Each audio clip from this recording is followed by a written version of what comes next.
guys, it's Hannah. Welcome back to another True Crime Tuesday. I know I missed 2 weeks. I am a flop. I hope everyone had a great 4th of July if you're from America. But while this 4th of July was going on, a family was really struggling with looking for their missing daughter. The case that we're going to be discussing today is that of Mackenzie Lueck, and she was a missing University of Utah student. And the thing that really was crazy to me was that another girl was just killed at the University of Utah. The other girl to be killed was actually involved with a man, and then she was trying to get help after she was she felt threatened by him, so she tried to get help from university police, from campus police, and they really ignored her and didn't help her at all in the situation. And the Mackenzie Lueck case, in Mackenzie's case, that's not really the circumstances. I don't think the campus police could have helped her avoid what happened to her, but it's just really interesting that 2 University of Utah students were both murdered in a very short amount of time. So before I jump into the case, let's talk a little bit about Mackenzie's childhood and her background. So Mackenzie was from Southern California. She was the second of 4 children, and she was the only girl in her family. So I bet her brothers are really pissed about what happened to her, but we'll get into that. She loved the beach and she loved biking. She was also on the swim team and she did water polo. And her friends always described her as a really kind, nice person. And usually students from Utah or somewhere in the kind of middle of the United States would travel to California to go to college. But she wanted to travel inwards, so she went from California to the University of Utah. And she was currently a senior and she was majoring in kinesiology. Wow, that was hard. And she was 23. And if you're in college, I know that you probably got there and you found some clubs that you wanted to join, and you kind of got to experience what it was like to be out on your own and kind of grow as a person.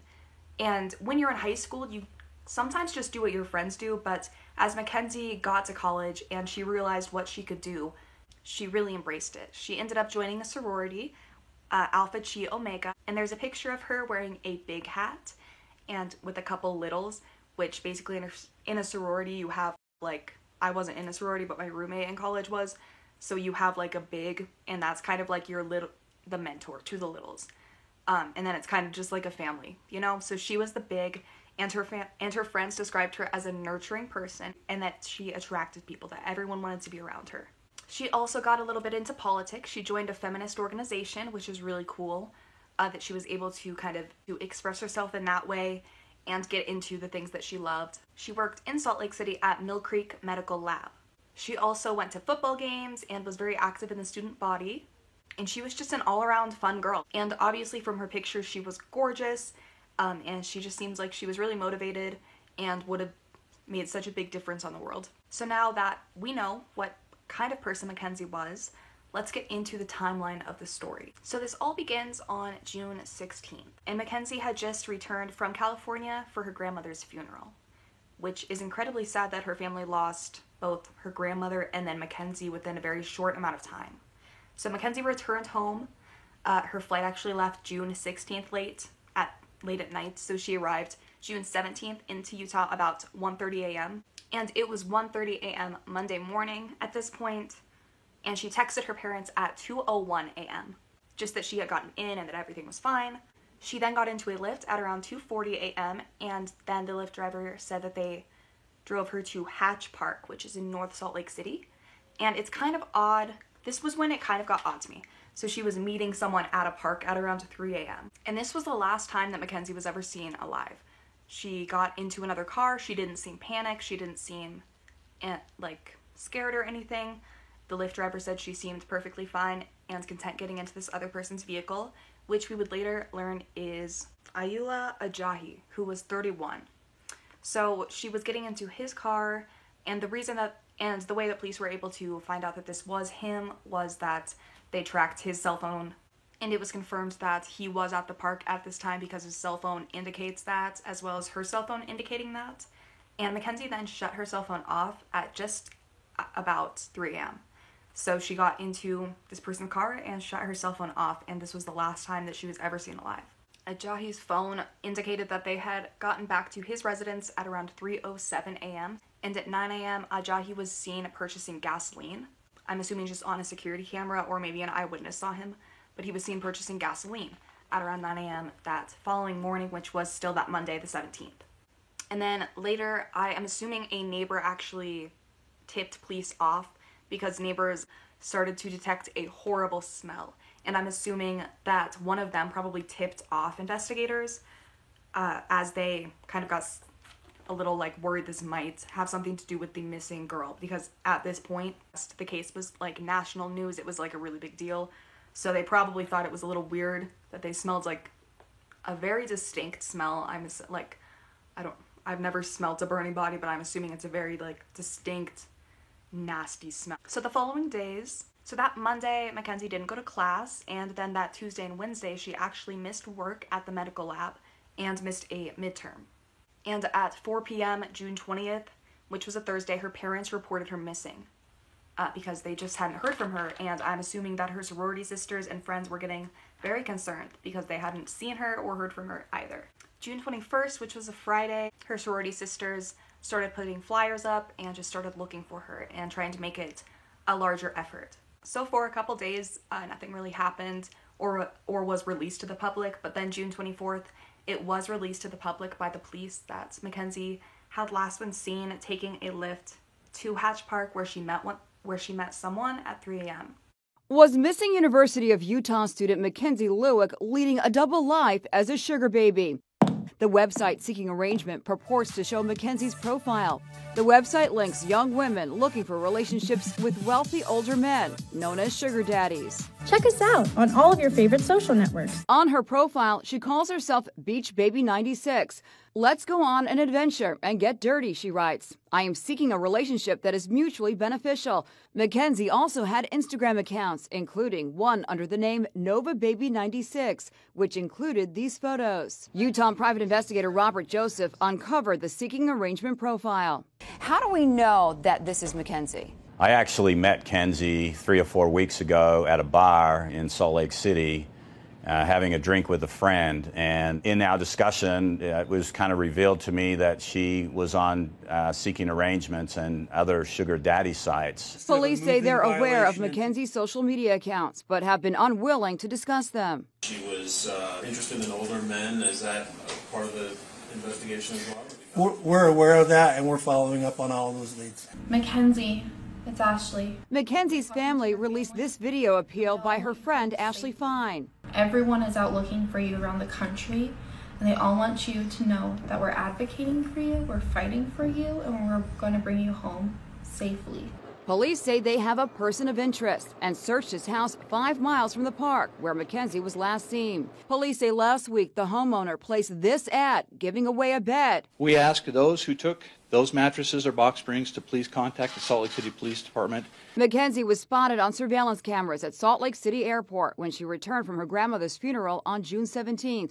Now, investigators are trying to determine if she was returning to her secret life and whether that cost her her life. That day after June 25th, Ajahi was seen around Logan Canyon, and that was around 2:30 to 4:30, and I'm assuming just some hikers saw him there.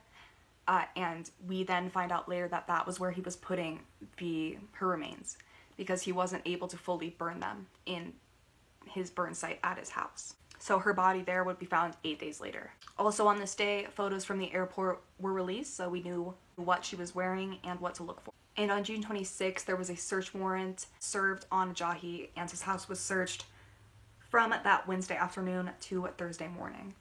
And I will play a little video now. It's your first look inside the House of Horrors, where police say 23-year-old Mackenzie Lueck was murdered, and the backyard where her body was cremated in a fire pit. This is the back door leading down to the basement, where a contractor says the suspect asked him to build a soundproof room, complete with a secret door, hooks on the concrete wall, and also a fingerprint lock. You can see a table and chair in the basement, which the accused killer rented out on Airbnb. There's a bench press for weightlifting in another room. The accused killer, Ayoola Ajayi, known as AJ, is a bodybuilder. This is the suspect's backyard. Right here is where police dug multiple holes in the ground. It's here where cops say they found charred human tissue matching Mackenzie's DNA.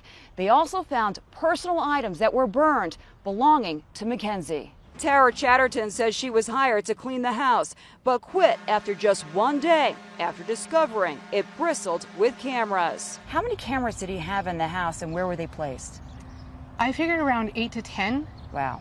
But there was one in every single room for sure, but there was several in the master bedroom. And where were the cameras facing in the master bedroom? Towards the bed.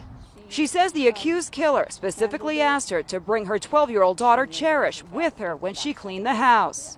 Tara says AJ had a certain charm, but reminded her of notorious serial killer Ted Bundy. He creeped me out in a Ted Bundy type way. Like just, Ted Bundy was very friendly, and that's how he got his victims. Bundy murdered 5 women around Salt Lake City in the 1970s and lived just 3 miles away from AJ's house. I just knew in my gut that I should not go back. I could just feel it. I just knew that there was something wrong with it. Obviously, they found the burn site and they found female human tissue in that, which was incredibly sad and pretty much proved that Mackenzie was probably not alive. June 27th, police announced that Ajayi was a person of interest, that they had searched his house, and they asked for help in finding a mattress that Ajayi had gotten rid of online. He had just literally posted an ad and given it away, which is so creepy. Like, I'm assuming this had something to do with the murder, like he killed her on the mattress or something like that. It had blood or evidence on it and he just gave it away. And someone like didn't even know / care. But they did find it, so they obviously like cared. They brought it forward. So they found the mattress and this incriminated him even more because it had evidence on it, I'm assuming. And another creepy thing, he was using his house as an Airbnb. I don't know if he was using it as an Airbnb like in this time period, but that would be so fucking creepy if so. June 28th, police announced that Mackenzie was killed. And this was essentially certain because they had identified that human tissue as Mackenzie's. And in downtown Salt Lake City, the SWAT team actually arrested Ajayi. Our top story at noon, the suspect in the murder of Mackenzie Lueck now facing formal charges. We're glad you're with us for Live at Noon. I'm Max Ross. And I'm Dora Scheidel. Ben Winslow was at the press conference where the Salt Lake County District Attorney also released some new details on the investigation. Ben. Yeah, that's right. A short time ago, the Salt Lake County District Attorney Sim Gill held a news conference here to announce formal charges against Ayala Ajayi. He formally charged him with aggravated murder, aggravated kidnapping, obstruction of justice, and abuse of a body. On June 29th, there was a ceremony, a vigil that was on campus, and 200 people attended. And this was when they said great things about Mackenzie and just reminded her family about what a great girl she was, and just how great of an impact that she had had on their lives. So July 1st, his estranged wife actually was interviewed, and she said that she had left him because she felt threatened for her life. So we see that he was a violent man in the past. And another thing, which is like, I guess worse, about on the same level, he had a rape allegation against him from a fellow coworker that worked for a finance company that he worked for. So that's really messed up. That's fun. So he was really just a sexually motivated person that had a dark side to him, for sure. And this is so fucking creepy. But he had a crime novel that was available on Amazon. It's actually available on some websites right now. Don't go buy it though. It's called Forge Identity, and it's literally about some guy or a group killing people, kidnapping people and murdering people. I actually read the reviews and it's trash. It has spelling errors and it's just absolute garbage. So can't even write a book. So that is literally so creepy that he wrote a book about doing this, about killing someone and then he kills someone. So this guy was planning this, I think. He was twisted. And July 2nd, the public found out a little more about him. He was a Nigerian immigrant. He was actually overstaying his visa, and this was actually why he married his first wife. And he was also banned from campus due to theft, which a lot of people are actually they get in trouble for stealing from the bookstore. That shit's expensive, but not an excuse, right? July 3rd, Mackenzie's body was found in Logan Canyon the day before the 4th of July. So after her body was found, her family did have some closure, but this was not the closure that they wanted. This wasn't what they wanted to find. I mean, I guess they're glad that they found a body though. It's better to find about it and never know what happened to your loved one. On July 10th, the district attorney held a press conference and he talked about the charges that were basically against Ajayi, which were aggravated murder, kidnapping, desecration of a body, and obstructing justice. They also revealed that Mackenzie's cause of death had been blunt force trauma to the head, and that she had been found with her hands tied behind her back with a zip tie and a rope. This case just makes me so infuriated because I feel like she's looked at in a very bad light because of the things that she might have done, and honestly I don't really care unless it has something to do with like who she saw last, which I don't know, this 31-year-old guy might have like been offering to be her sugar daddy and like might have made her feel safe, like she could have done this before. But the controversy that kind of surrounds that is kind of unneeded to me. I think the thing that matters was that Mackenzie was a nurturing friend, sister, daughter, and a role model for a lot of people. And she was obviously very intelligent, had a very good heart, and I don't think she'll ever be forgotten by the people that she had an impact on. So I'm not exactly sure when his court date is set to, but I don't think he's ever gonna get out of jail, obviously. I don't know if he's gonna be like deported back to Nigeria and go to jail there or stay in American jails, but this is just like messed up. It might be a little interesting to follow because I'm actually not sure what's gonna happen with that. And I don't know what Nigerian jails are like at all, what their sentences are like. So I forgot to say this at the beginning, but I meant no disrespect to the family. I just wanted to kind of get the timeline straight because this case was very, I followed it, through, and I just wanted to give a full timeline. And I do like to follow current true crime cases and see what happens. And I was really hoping that she would come home, and I was really sad to see the news. I guess she may not have made the best decision meeting a stranger that, I don't know, meeting a stranger in a park at 3 a.m., but I don't think anyone should judge her for it. She was an intelligent woman. There's no happy ending to this, and I don't even want to say like we can learn something from this.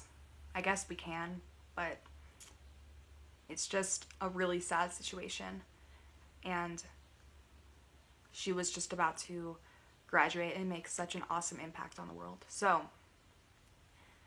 as sad as this was to research and make, I found it interesting, especially the fact that he had a book about like killing people and then he acted on it.